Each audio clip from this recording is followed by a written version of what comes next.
À l'âge de 18 ans, Marie-Angélique de Scorail est demoiselle d'honneur chez la duchesse d'Orléans à Versailles.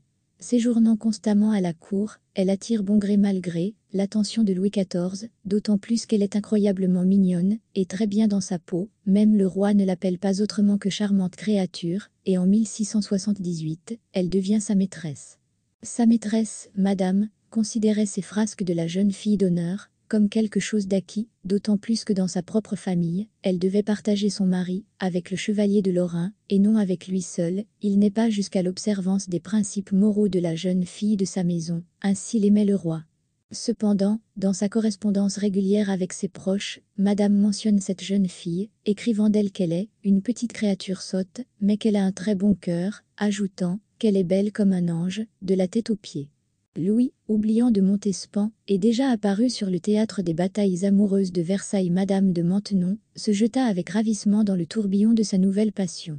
Le roi, âgé de 40 ans, est enchanté par la petite demoiselle d'honneur, bien que la cour ait depuis longtemps émis une opinion très peu flatteuse à son sujet, une voix affirmant qu'elle était aussi stupide qu'un panier. Ludovic est enchanté, chapeau neuf, perles, diamants, carrosse de nacre grise à 8 chevaux, tout est jeté aux pieds de la jeune Marie-Angélique, qui a conquis le cœur du roi. Comme on pouvait s'y attendre, madame de Montespan est extrêmement mécontente de cette nouvelle mésalliance, et, bien entendu, elle jette de l'huile sur le feu. Marie-Angélique se retrouve bientôt enceinte. Mais la grossesse ne se déroule pas sans heurts.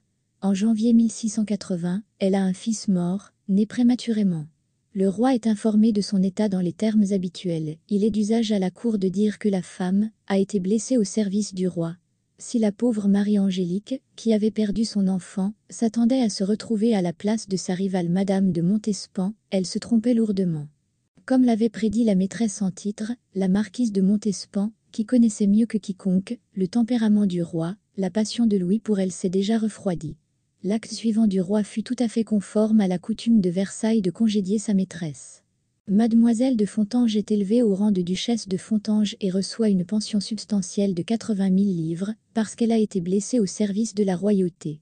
La naissance de son fils semble l'avoir plus éprouvée qu'elle ne l'avait d'abord craint. Tout au long de l'année 1680, sa santé se dégrade de plus en plus. Elle a souffert d'une grave hémorragie pendant l'accouchement, et les pertes de sang considérables continuent de peser sur sa santé. Il faut rappeler que c'était bien avant l'invention de la procédure de transfusion sanguine, et qu'il n'y avait donc aucun moyen de reconstituer le précieux liquide ainsi perdu. Les médecins, quant à eux, ont dû aggraver la situation en la laissant se vider de son sang à plusieurs reprises. Il était clair pour tout le monde que quelque chose n'allait pas chez la jeune duchesse.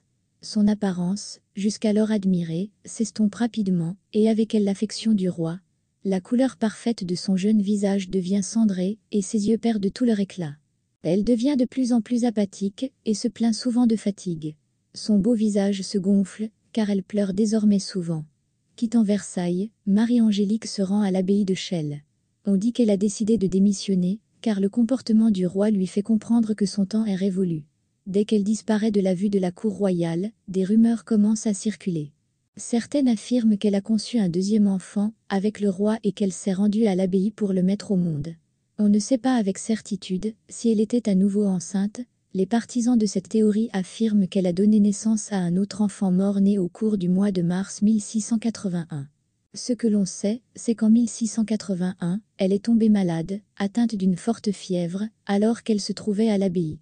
Il était alors déjà évident qu'elle ne survivrait pas. De Fontanges écrivit une lettre émouvante au roi, le suppliant de lui rendre visite. Louis XIV accède à sa demande et accepte de la rencontrer à l'abbaye. C'est là qu'ils eurent leur dernière visite, avant que le roi ne retourne à Versailles chez madame de Montespan. Marie-Angélique ne se remettra jamais et mourra le 28 juin 1681 à l'âge de 19 ans.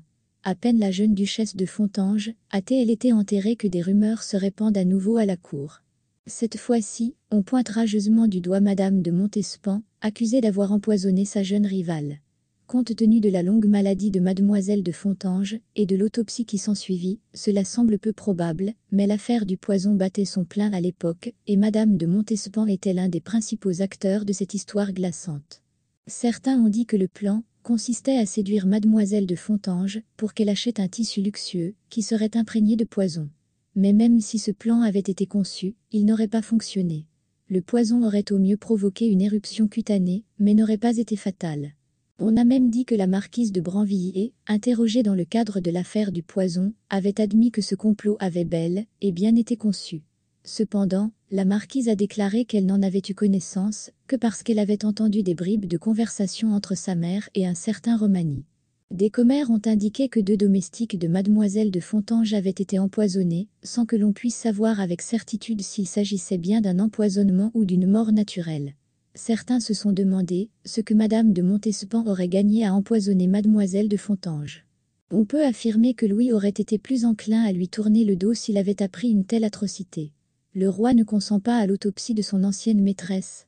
La famille de la défunte procède cependant à l'opération. Le résultat déçoit les ennemis de la Montespan. Aucun signe de poison n'a pu être décelé, et les médecins qui ont ensuite tenté de diagnostiquer le problème ont conclu que le coupable le plus probable était une infection qui avait pénétré dans ses poumons à la suite d'un accouchement raté. Même à l'époque, certains attribuaient la cause du décès à une fausse couche plutôt qu'à un poison, notamment Primi Visconti, chroniqueur et mémorialiste de l'époque, qui était intimement impliqué dans les scandales de la cour royale. Malheureusement, il est impossible d'enquêter sur les restes de mademoiselle de Fontanges. Son tombeau a été détruit pendant la Révolution. Ainsi s'achève tristement la vie d'une demoiselle d'honneur insensée qui, l'espace d'un instant, a illuminé la cour royale de Versailles de la lumière fugace de l'amour du roi. Merci d'avoir regardé cette vidéo.